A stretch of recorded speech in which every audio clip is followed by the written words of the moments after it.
Welcome to Balance of Forces, an independent platform that provides current affairs and business analysis. In this episode, we look at Peter Gregor's book, Inside the Billionaire Circle, Stellenbosch Mafia. My name is Badal Khotsokwane, and I'm joined by senior analyst Jamie Mighty. Jamie, a rather striking title, a rather eye-catching title, I must say, the Stellenbosch Mafia. Yeah. Before we get into this book, let's go through the ABCs. What makes a good book? So I think it's always good to have a criteria and a template at a very high level to assess something. And this includes books. So what makes a good book? 6 things. Number 1, relevance. Number 2, high level of information. Number 3, educational vocabulary. Number 4, ease of reading. Number 5, a golden thread. And number 6, impact. Let's unpack some of those just a little bit. I think it's important for a book to be relevant to the audience and the society that is reading it. Definitely. So I think that is something that needs to be really assessed and evaluated. Number 2, I think a book has to have a certain threshold of information that makes it valuable to the audience. And here we're talking about non-fiction books. And I do think that books are not just read, by business people, university students. They're also read by high school students. And because of that, they need to have an educational value in the language in and of itself. And I think books also need to be accessible and have a flow that is easy to follow. They also need to have a golden thread. There needs to be a narrative, a big argument that is being made by the book. I mean, this is just generally what they even teach you when you're writing research essays at university, that you need to have a golden thread. But I think over and above that, like any project, whether it's a musical project, whether it's a film, a book needs to have impact. And that's some of the stuff that you need to assess about a project over time. What was the impact of the literary project? So this particular book that we're reviewing here, Stellenbosch Mafia, is a 2019 book. So it's been in circulation since 2019, sold 40,000 copies, which is a large number, over 40,000 by now. It's a large number in the South African literary circles. Most books are considered a bestseller if they sell 5,000. Let's look at, before we get into the book, let's look at Peter Gregor, the author. Who's Peter Gregor? So Peter Gregor is a Stellenbosch insider himself. He's an old boy from Stellenbosch. He graduated from Paul Roos Gymnasium, which you'll come to find is a high school in Stellenbosch. It's their elite high school. They call it the Eton of Stellenbosch. And then he went to the University of Stellenbosch. After that, he became a parliamentary correspondent, and then he went to work for various publications. His work has been seen in News24, Fin24, Huffington Post UK, All Africa, Times South Africa, Mail and Guardian, Business Live, Bleed, Network 24, and Knowledge Byland South Africa. So he's a journalist who's been published in a lot of places. He's now the News24 assistant editor. So because of his growing up in Stellenbosch, because of his proximity to the town, he was able to get some interviews with some of the big names in Stellenbosch and some of the people who have been called and labeled the Stellenbosch Mafia. So he's written this book and another book which he co-wrote, but we're going to talk about this particular book. So that's who he is, and that's where he fits into the picture. And he was able to get interviews with Rupert, interviews with other prominent people within the Remgro empire, which is the company that Rupert basically runs or controls. And that actually gave some insight and perspective to the book that I think no one else would have been able to access. And News24 has a positive relationship with the Ruperts in general. So I think that connection allowed him to be able to get in. So he's well published. He's well published. Let's get into the book. What is this book about? What is it about? So I've already outlined how the author was able to get some insider interviews that other people were not able to get, like with Johan Rupert specifically, which is one of the most important interviews that he was able to get. But he was also able to get interviews with Yanni Durand, who's CEO currently of Remgro, with Edwin Herzog, and just get some insider views that other people were not able to get. But this is the flow of the book. So fundamentally, the book starts off by defining this concept of the Stellenbosch Mafia, looking at different perceptions. Where does the phrase come from? When did it start coming into circulation? Looking at the history from 2003 up until contemporary periods of time, and looking even beyond deeper and darker periods in the South African history, where there were implications that there were some cartels controlling the South African economy. Then it moves into a discussion of the town of Stellenbosch, the history of Stellenbosch, but also the history of Afrikaner nationalism and Afrikaner capitalism, and how they interplayed in Stellenbosch. It discusses the unique role that the University of Stellenbosch played in creating the theoretical framework for apartheid ideology, and how certain key players in the history of apartheid South Africa actually came into play in Stellenbosch, and the intersection between the Afrikaner capitalism as well as the Afrikaner nationalism. And then it goes into a discussion of Rupert the man, his relationships, his positionality in South Africa. Then it goes into a history of the Rupert family, their positionality in South Africa. Then it moves on into a discussion of Steenhof and the Steenhof saga, and how Steenhof collapsed and how all of that played out. So that's basically the flow of the book. Now, the book also more fundamentally or more deeply explores the idea of the Afrikaner industrial complex and how it impacts South Africa.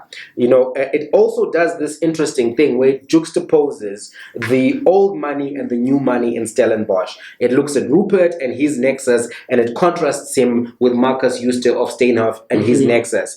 And then it also makes comparison between the Broederbond, which was the secretive society of Afrikaner nationalists, as well as the current formation of the African industrial complex. The book makes an attempt to discuss the concept of capitalism, and also like monopoly capitalism and its economic impact, and whether or not it's a force for good. So if you were to actually think, what is the core question the book is asking?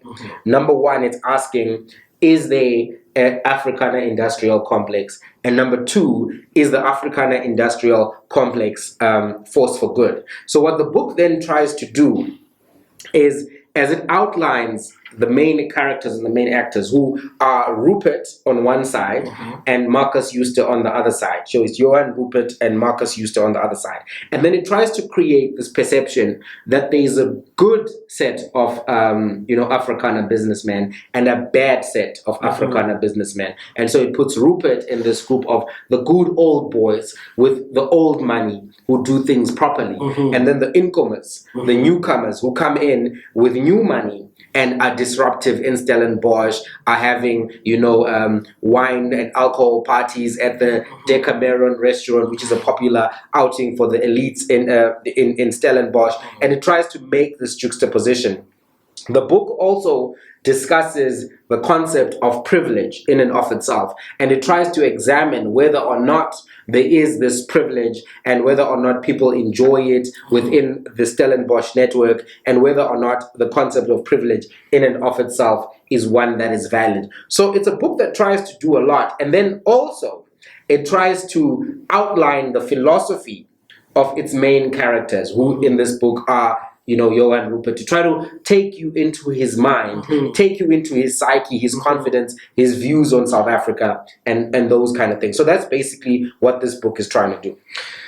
Jamie, let's get into the title, Stellenbosch Mafia, very controversial sort of title, word that's been thrown around in the political arena. You talked about, Johan Rupert, Marcus Jooste. I see even on the title, on the cover page, we have Christoph Jessa. Yeah. Let's get into it. Is there Stellenbosch Mafia? Who are the individuals that matter in Stellenbosch? So there is actually a Stellenbosch industrial cartel, right? And let me not say cartel, let me use the word complex. There is a Stellenbosch industrial complex. It is very influential, and it does exercise its power in ways that do influence the politics of South Africa, as well as the economics of South Africa, especially market sentiment and currency valuations. So if you look at people like Johan Rupert, Jannie Mouton, Jannie Durand, and Yanni Mouton is PSG, Yanni Durand is CEO of Remgo now, Dr. Edwin Herzog, who was the founder of Mediclinic, Christoph Visser, Whitey Basson, Marcus Euster, GT Ferreira, Koos Becker of Naspers. When you look at the impact of these individuals who are coming from one city, one town rather, and who have accessed funding which came from the Afrikaner capitalism project of the Broederbond. We must be very clear. These businesses emerge from one particular pool of money, and because of the way that they are structured, they do impact the economy in different ways. And I just want to outline some of those structures that are worth noting. So when you look at it, you see that individuals are sitting on each other's boards, and that becomes a way that influence is exerted. Individuals sitting on each other's boards becomes a way that influence is exerted. And some examples of that are as follows. Let me just find my note. Okay, there we go. So for instance, GT Ferreira, right, and Harris sit on Rupert's Remgo board, but they also sit on the First Rand and Rand Merchant Bank boards. So there's crossover, you know, and these are individuals who are in a group with Groupthink. Then you've got Capitec Stassen, who sits on the PSG board, and PSG holds, you know, stakes in Capitec. And then you've got Durand from Remgro, who's sitting on the Mediclinic board. And then you've got the Mediclinic executive chairman, Herzog, who serves as Rupert's deputy on the Remgro board. So you see that within the Remgro network, there's a lot of crossover. Within the Capitec and Steinhoff network, there's a lot of crossover. So what does this imply or indicate? It indicates that there is a group thing. And as you read the book, you will see Johan Rupert pointing out that he knows Christine Lagarde, who was in charge of, was the World Bank. He knows the Rockefeller family. He knows people in the UK, key financiers. He knows key financiers on Wall Street. And he outlines in the book how he would get calls from certain people to ask, should we bet against the Rand? Should we short the Rand or should we not? And he says he would say, no, don't short the Rand, etc. But all of this indicates a nexus of influence and control. And a group with a particular groupthink and a worldview, they are not as aware in the group that they have this sentiment and collective thinking, but there is a collective thinking that comes out. And you often see market sentiments in the Rand responding to particular political events, and I don't think you can extract the thoughts, sentiments of these powerful individuals from those particular market sentiments, because if Rupert says one thing at lunch, it is going to affect. Let me understand this. Yeah. The Nexus, the genesis of the Nexus is the Broederbond, like you just said. Who is the Broederbond that had so much power to create these gigantic companies?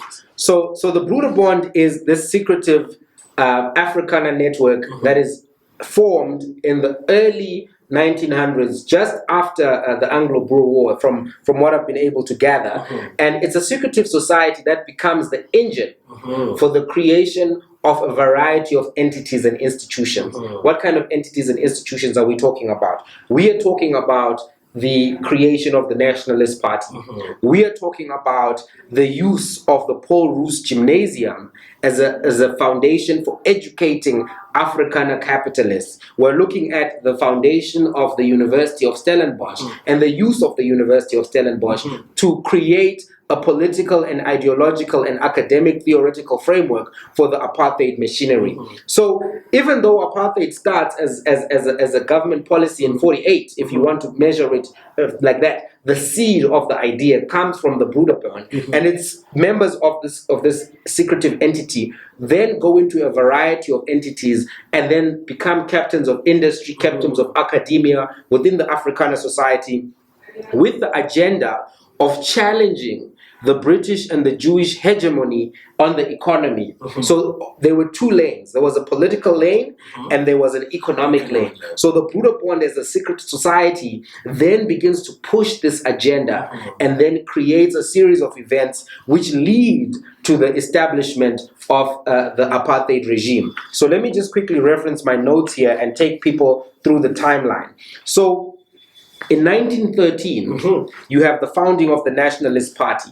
Shortly after that, you have the founding of the National Purse, which becomes Naspers, and that is the entity that publishes the De Burger the publication. And this was Afrikaner nationalist publication, which was designed to attack the English and the Jewish, designed to create anti-capitalist sentiment, but also to promote and advance a specific brand of radical Afrikaner nationalism. In 1915, you have that founding of Naspers. Also in 1915, you have a gentleman called Jan Marie who passes away and gives away 100 million rands. It was actually 100,000 pounds, British pounds at the time, but the book says that the valuation is 100 million rands. And that money was used to establish the University of Stellenbosch, and a trust was set up, the Jan Marie Trust, which still exists and has a valuation right now, or rather has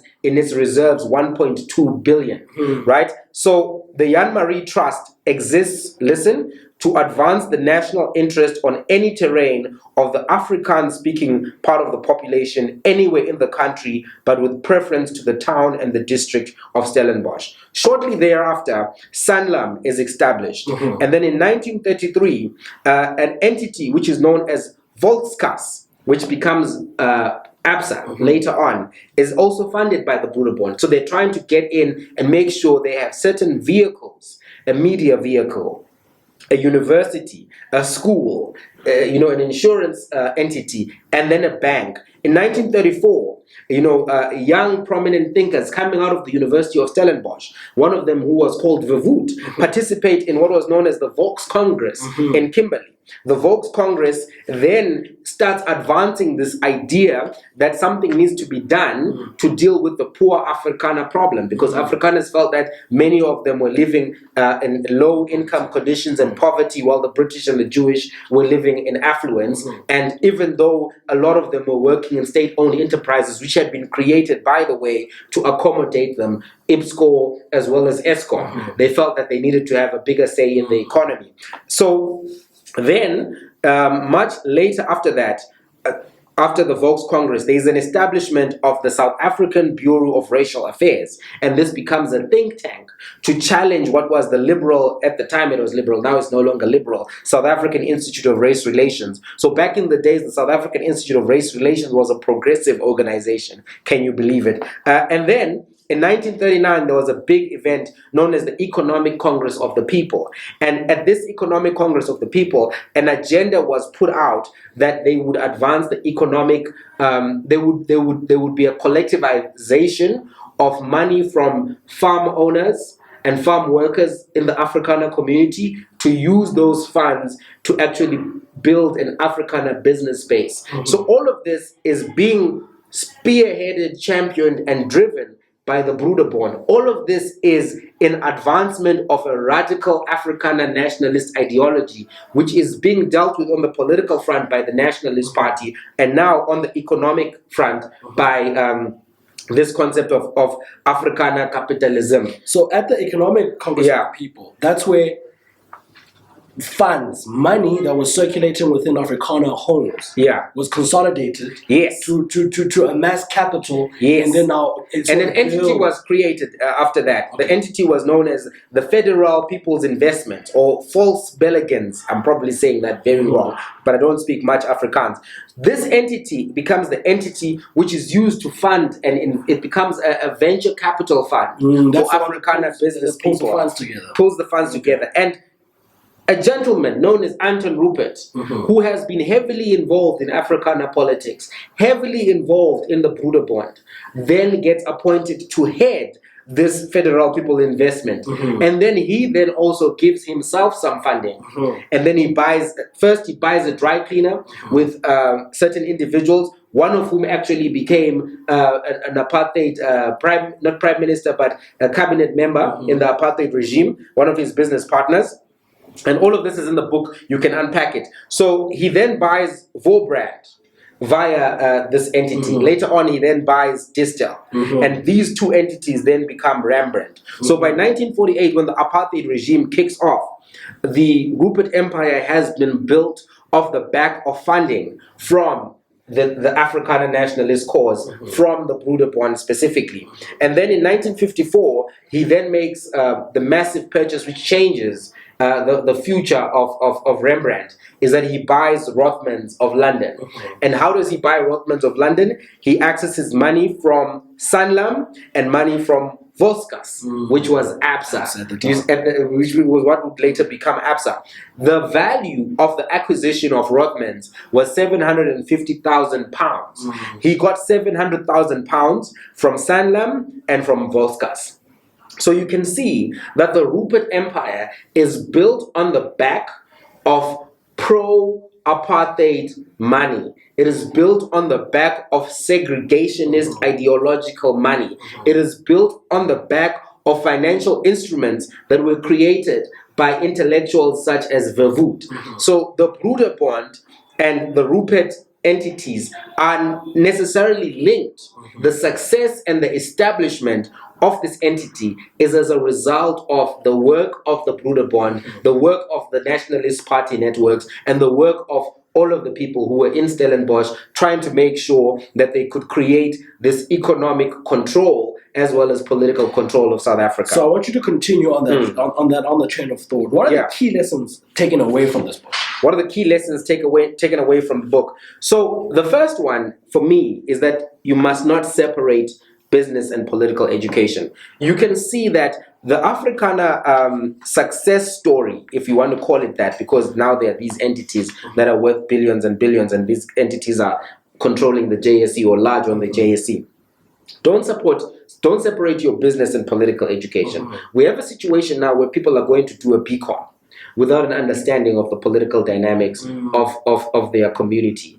But you can see that the Afrikaner nationalist story is one where there was a very, very clear understanding of the relationship between politics and business. And the people who were participating in the politics of the Nationalist Party were participating in the economic conversation and building economic vehicles as well. So you shouldn't separate those things. That's where Volkscapitalism comes from. That's where the Volkscapitalism comes from. That informs the business to the political and vice versa. Exactly. So I think that indigent communities that are on the economic outside, and the black community is one of those communities, they should now start actually merging their political and business thought. Don't separate these things. These things need to be done hand in hand. It is part of the reason actually why we have politics and business. You mustn't think that these things are separate. These things are actually interconnected, and the realities of present day South Africa are as a result of political and business calculations made by entities such as the Broederbond. So that's lesson number one. Lesson number two is that the Broederbond itself was a very thorough and meticulous organization, if you pay attention. So that was something that I took away from this. And number three, that Rembrandt and everything that flows from it, which is Remgro, Richmond, Reitnet, all of these things, they are products of the Broederbond capitalist project. That's a lesson and the key takeaway from this particular book, even though I don't think that's what the author was trying to write. But sometimes when you read a book, you can get more from it than the author intended, because he writes from his worldview and you are living in the world that you're living in. And so sometimes you can get some lessons from it that are beyond maybe what he thought he was showing. And that's the power of reading and the value of reading. One of the other things that I get from reading the book is that there's a poor reflection within the billionaire business community of, one, the nature of the businesses that they built and their relationship with the apartheid machinery. A lot of these businesses that are successful now were not necessarily being funded by the apartheid regime directly, but they had already been set in motion by 1948, by the nationalist Afrikaner movement,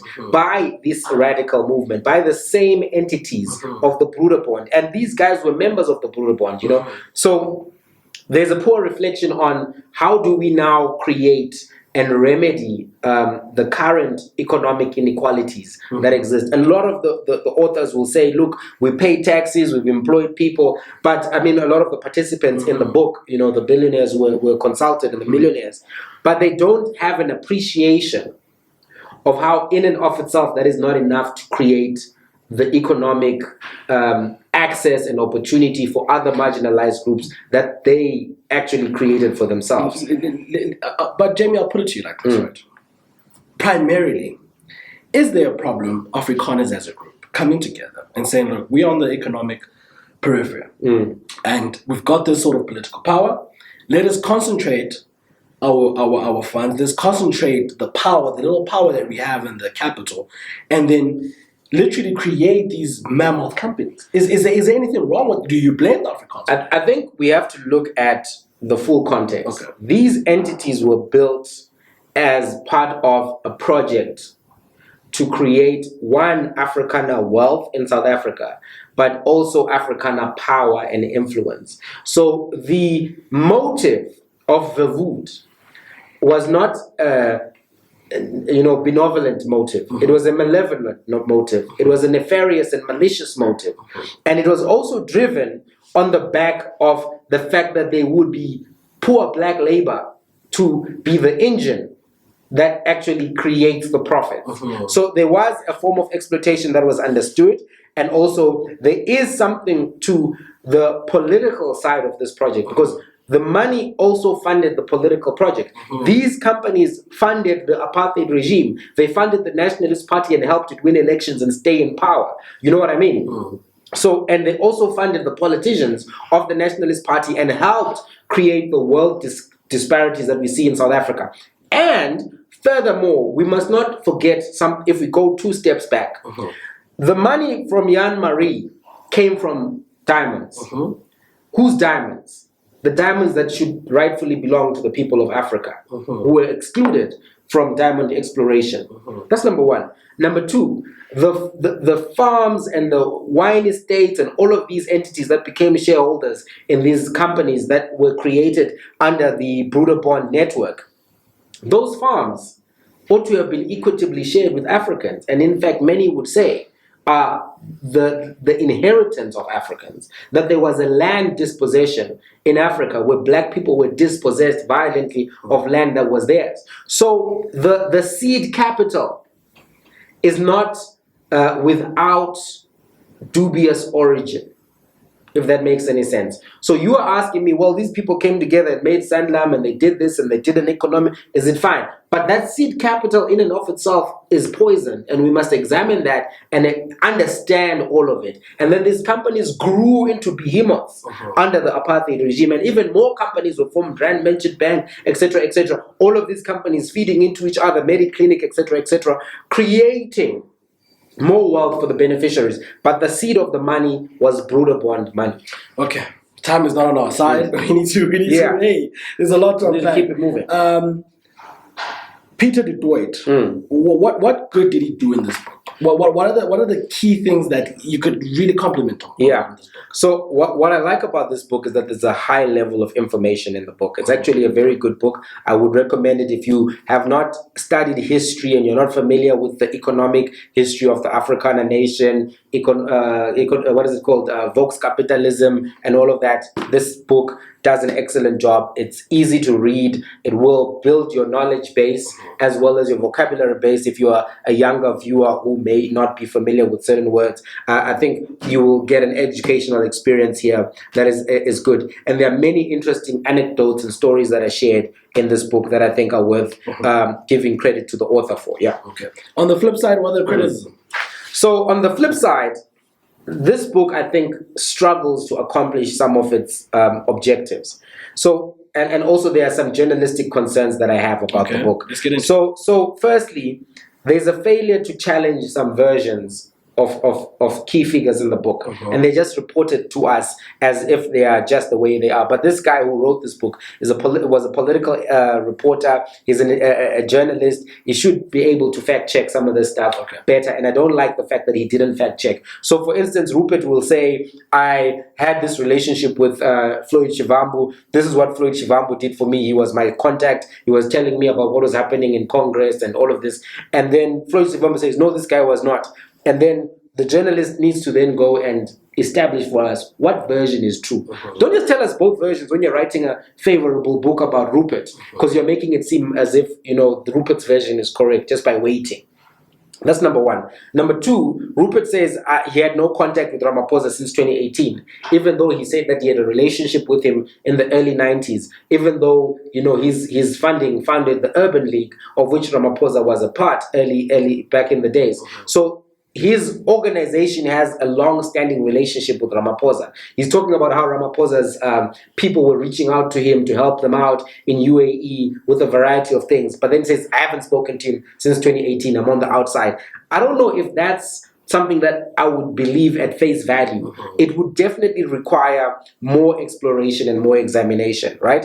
And then the book does some things which I don't like. It includes problematic narratives and sanitizations of Afrikaner capitalism, and it talks about how the Afrikaner businesses just got resilient after apartheid. That's why they grew, etc., etc. And says after apartheid, the Afrikaner businesses were now in the outside and they were in the cold. But these are businesses that enjoyed 46 years of apartheid. These are businesses that enjoyed, in addition to that, the Broederbond seed capital and all of the influence of those networks, right? So now when you're saying to us, after all of that, if you start tracking from the establishment of Sanlam, which was in 1918, right, all the way up until 1994, you can't then say to us that, no, these guys are going to struggle economically in the open market. In fact, they benefited from the open market because they could access international funding, and they could also now remove the stigma which existed of apartheid. So it accelerated those businesses. There are problematic narratives which are put in the book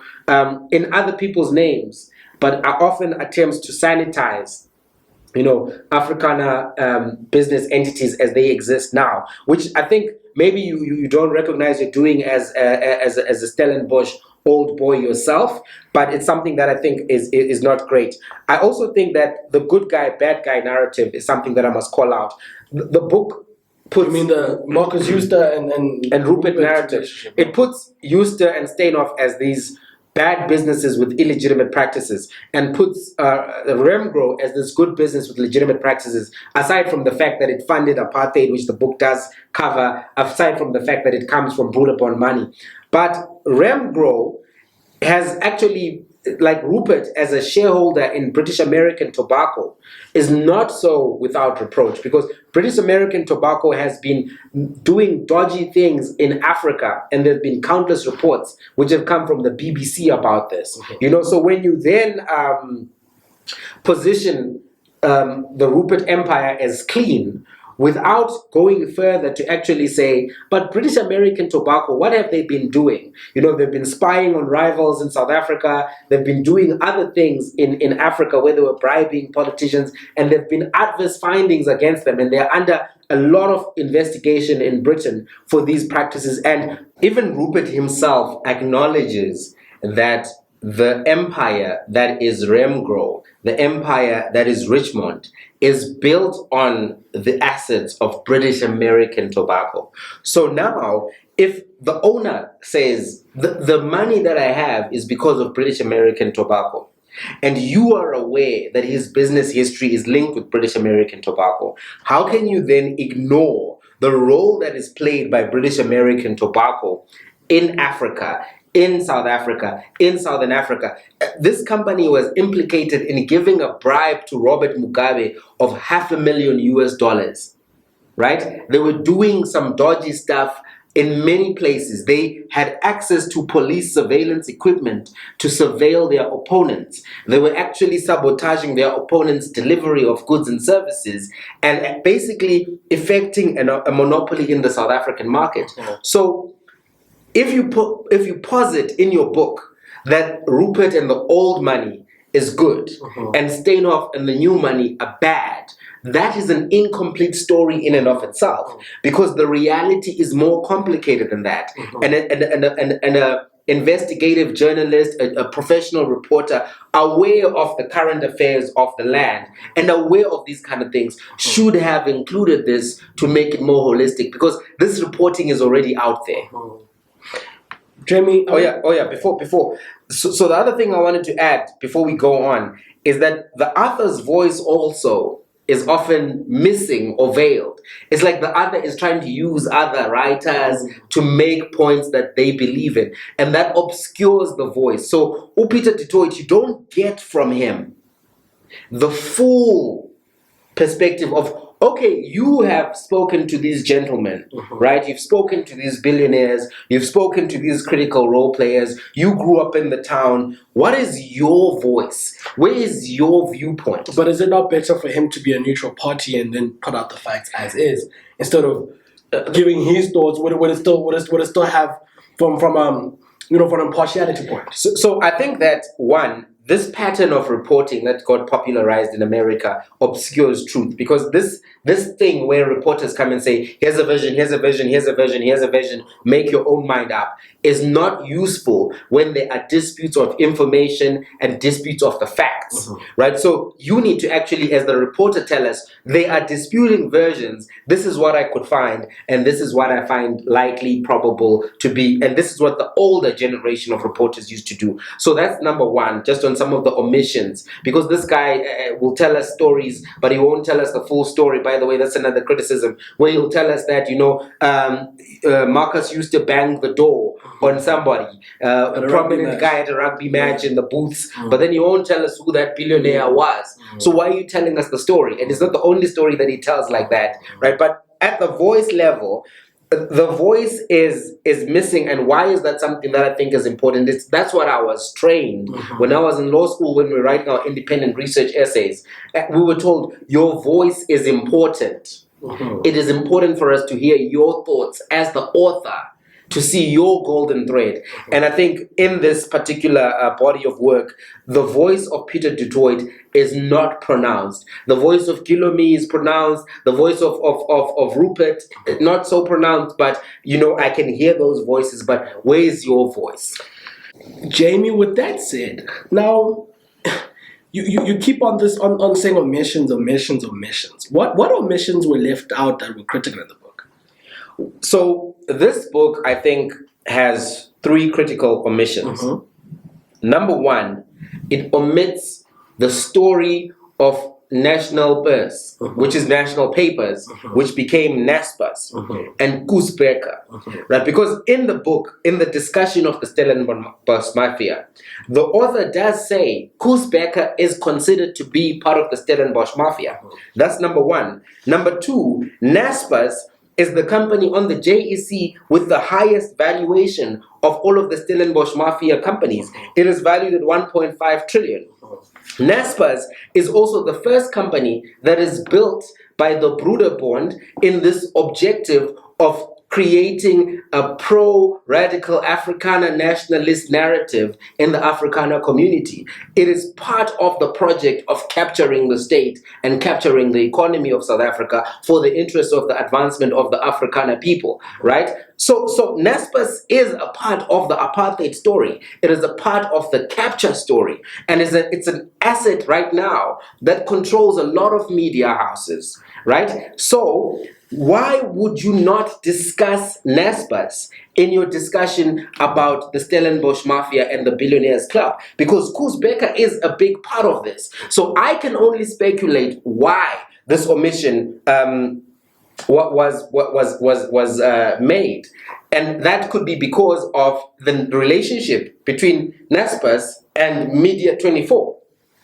Because News24, where Peter du Toit works as the assistant editor, is an asset which is owned by Media24, which is owned by Naspers, which also has controlling shares in MultiChoice, which controls DSTV and a variety of other platforms. By the way, one of the critical things we need to discuss, and this is the omission, is the second omission, the role that the Stellenbosch group, the industrial complex, has in the control of the media and sometimes their funding of the media, because it is the Stellenbosch Mafia which funds Amapungane, for example. It's mentioned in the book. It's them who also fund other journalistic projects which are prominent in South Africa. But Rupert owns Caxton, he owns ENCA, right? He says he's never even been to the studios of ENCA, but influence can be exercised in different ways. I don't think Jeff Bezos has necessarily been to a Washington Post meeting, but when he was found to have lied about how his phone was hacked, Washington Post didn't cover it, and it came up a lot in the media. So what I'm trying to put across to you here is that the omission of the control of these media houses through Naspers, through ENCA, through Caxton is something that has to be considered, right? Because you are trying to explore the question of what is the impact and the influence of the Africana industrial complex as personified by these particular billionaires, but you are not necessarily willing to go further and explore how their reach into media is also an issue. And then there are some other issues as well which are not explored, which is a proper exploration of the philosophy and ideologies of Johann Rupert, because there are some contradictions, right? Johann Rupert defends his dad, but at the same time, he doesn't want to make concessions which are revealed in the book, that his dad actually did fund the National Party, right? That his dad was opposed to one man, one vote. That his dad actually did say, in his own words, in the 50s, and I need to find the quote because I think it's an important quote, right? And this is what his dad said, right? He said, and he defends this, he said, Afrikaners need to take responsibility for the white man's mastership as opposed to the natives' followership. He said this in the 50s, and he was asked about this at the TRC, Johann Rupert. So what is the omission? The omission is the full exploration of the ideology and philosophy because of the contradictions that exist. Because on the one hand, Johann Rupert says, my father fought with Verwoerd, my father fought with Botha. But on the other hand, your father defended the apartheid regime internationally, as acknowledged by the book. Your father did fund the National Party, as acknowledged by the book. Your father did oppose one man, one vote. Your father did actually advance Afrikaner ideology. Your father was a member of the Broederbond. So there needs to be an exploration of those ideas, and also an exploration of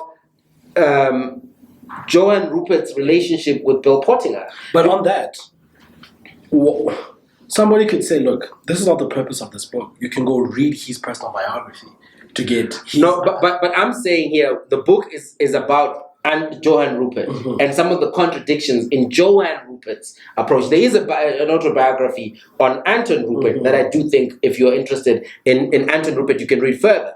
But what needs to be explored is the relationship between Rupert's positionality as the defender of his father's legacy and some of the stories that he wanted to say. Because your father did all of these things, but he did fight Verwoerd, he did fight Botha, they did have animus, although I think the one with Verwoerd was more a personal thing because he took Verwoerd's money from the ECOP, you know, the Economic Congress of the People, because that was a Verwoerd project, right? So there needs to be more exploration. I don't think the book goes far enough. And I think the challenge that the book has is that it tries to tell two stories, the story of the Ruperts and the story of Steinhoff. But I wanted to say something in conclusion of this omission points, which is that there isn't an exploration of the relationship between what is it called, Rembrandt and the Bell Pottinger, because from 1998 up until 2016,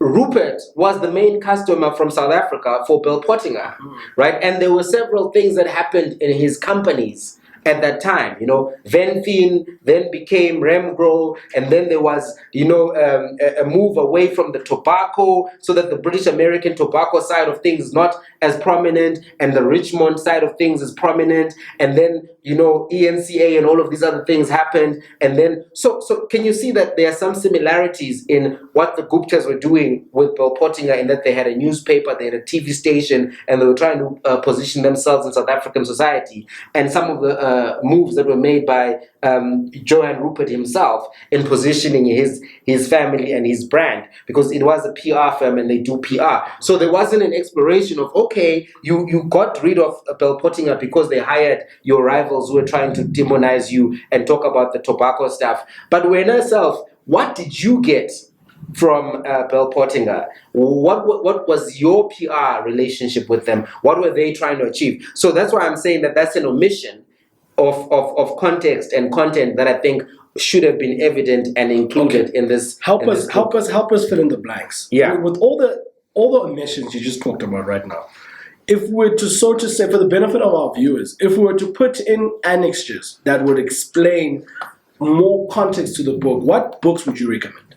So I think some of these things are not going to be closed by books, but the additional books that, because they need investigation and exploration, the additional books that I think need to come with this particular book are these two. Number one, The New Apartheid by Dr. Sizwe Mpofu-Walsh. This book is critical because it helps to counteract and explain more fully some of the problems I said existed in this particular book. That there was this idea that when apartheid ended, Afrikaner capitalism just got resilient and creative, not necessarily looking at the fact that apartheid got gentrified and protected through the property rights, and a lot of the inequalities that do exist in South Africa today are a product of the Afrikaner industrial complex, as well as the Nationalist Party and its policy creations, which did favor this particular complex over the others. So this book, very important to read. The other book that is very important to read is Land Matters by Advocate Tembeka Ngcukaitobi, which does also look at some of the land dispossession, the socio-economic dispossession which happened, and the legislative framework which excluded black people. So that you can see this epithet holistically, because the perspective that is given by the Afrikaner industrial complex is, we got this money from our community, we built successful businesses, we didn't benefit from the apartheid regime, and we were not involved in that. When actually the very project of the Nationalist Party, the Broederbond, and Afrikaner capitalism was all around, Volkscapitalism, was all around the same theme. It was interconnected. And so it's important to read these other books to get more context. The last book that I would recommend people read, and we're going to cover it ourselves, is Steinoff, Inside SA's Biggest Corporate Crash by James Brent Stein. I think that Peter du Toit does do a decent and okay job at explaining the Steinoff scandal. But because he's trying to do a lot of this juxtaposing Marcus Huste to the Ruperts and do this bad guy, good guy thing, which I think is a bit disingenuous, you don't get a full analysis of the Steinoff saga in and of itself. And I think this book is the book that I think has done the best job in doing that, and I would recommend it. So I'm not trying to give people additional reading. We are going to actually review these books and give some input. But I do think that you don't read the Stellenbosch Mafia and take its word as being the final word, because there are gaps, there are omissions, and there are problematic narratives and ideas that are put into the book to sanitize and almost restructure the history of the Afrikaner industrial complex in ways that are not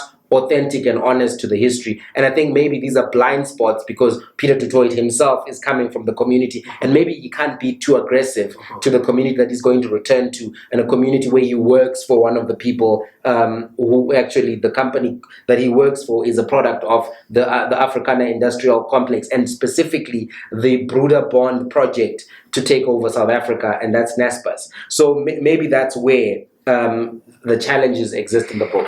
Okay, to complete our review, recommendation stars from 1 to 5. How many stars do you give us? So, I mean, I don't know if I would give it stars. Stars are complicated, but I think if the question is, would I recommend this book? I would recommend this book. I would recommend that people buy this book, that they read this book, that they develop an understanding of the Afrikaner industrial complex, the key figures in it, and think for themselves whether or not it's a force for good or not. So I would say this is, put it on your bookshelf. I wouldn't rent it. I wouldn't read it, on the side, an exclusive book. I wouldn't just illegally download it. Buy a copy, keep it. It's a worthwhile project. I think it's well written. It's well put together, notwithstanding all of the criticisms that I've given. I think it's a decent effort. And if I were to give it a score, if you want a score, I would give it a 7 out of 10. And maybe 7 is fine. I would give it a 7. I think it's a decent effort. and it is a must read. So I'm not saying it's a literary work. It's not Charles Dickens or the autobiography of Malcolm X, but it is, I think, an important project that must be considered by readers, especially people who are interested in business and politics and the way those things intersect, and understanding the South African wealth environment and how perhaps we can do some things to turn that environment around. Now, this is for our viewers, you the viewer. If you've read this book, you're going to read this book, as Jamie rightly articulated, right? What debates arise from this book? I think that's the most important question that you need to engage us in the comment section. So engage us, let us know debates that arise from this book. That's all the time that we have for this episode. My name is Badon Kotsokwane, Senior Analyst, Jamie Mighty.